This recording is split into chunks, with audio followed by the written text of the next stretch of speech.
Alors, on va voir maintenant comment créer un rôle de sécurité dynamique.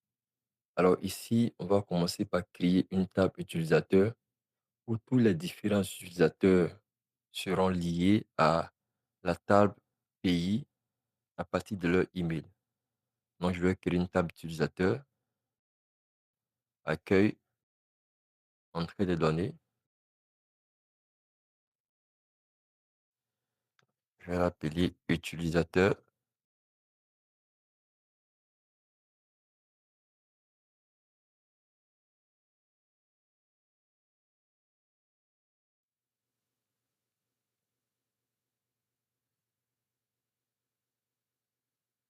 Je vais coller des données de la table.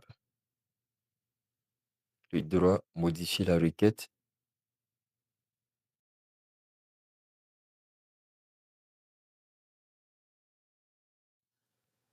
Voilà. Donc, on a des emails qui représentent des utilisateurs et puis le pays pour chaque utilisateur. Donc, l'utilisateur qui a l'email fr@powerbiuniversity.net est de la France. Celui qui a l'email us@powerbi-university.net est des États-Unis, ainsi de suite. Donc, je vais valider.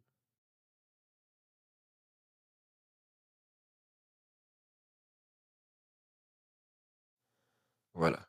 Donc, j'ai une table utilisateur dans laquelle on a les utilisateurs de notre rapport. On va maintenant créer un rôle de sécurité dynamique à partir de l'email de notre accueil, gérer les rôles. Je vais appeler ce nouveau rôle-là, je vais l'appeler accès utilisateur. Voilà. Et comme règle, la règle est basée sur la table utilisateur.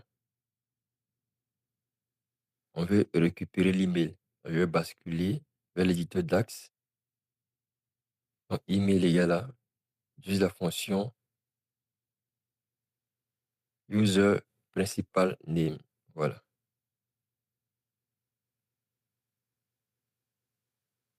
Et je ferme. Alors, on va également tester.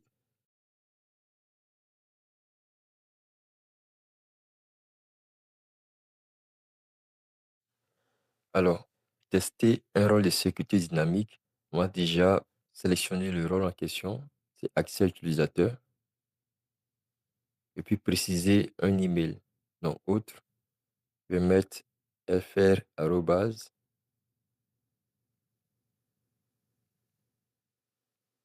C'est supposé être la France. OK pour valider. Alors, l'email n'est pas correct. Donc, je vais modifier point .net à la fin. Voilà. Donc, c'est bien la France. On va essayer Australie. Australie, c'est AU. Je crois bien. Voilà. États-Unis, c'est US. Voilà. Donc, à partir de l'email, Power BI est capable de filtrer correctement le rapport. Voilà.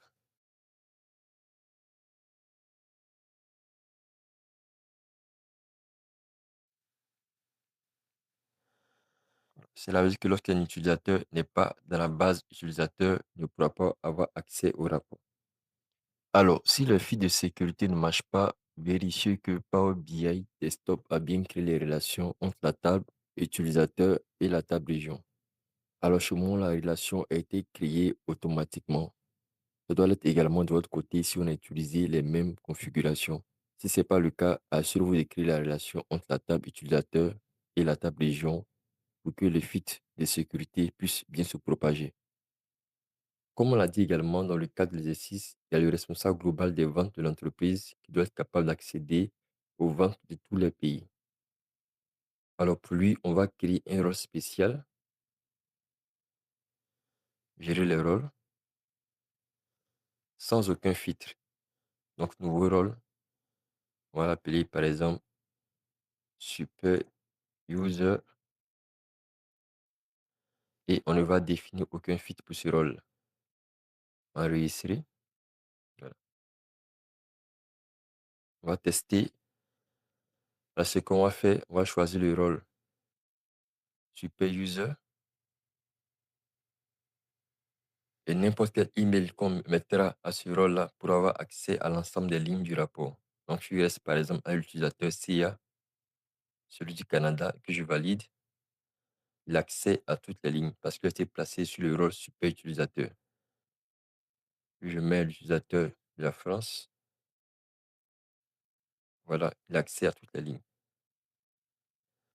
Donc, dans le cas où on définit des rôles de sécurité, alors c'est important de pouvoir créer un rôle vide qui va permettre de gérer tous les utilisateurs qui sont censés avoir toutes les lignes du rapport. Voilà, c'est bon pour cette introduction au rôle de sécurité statique et dynamique dans Power BI.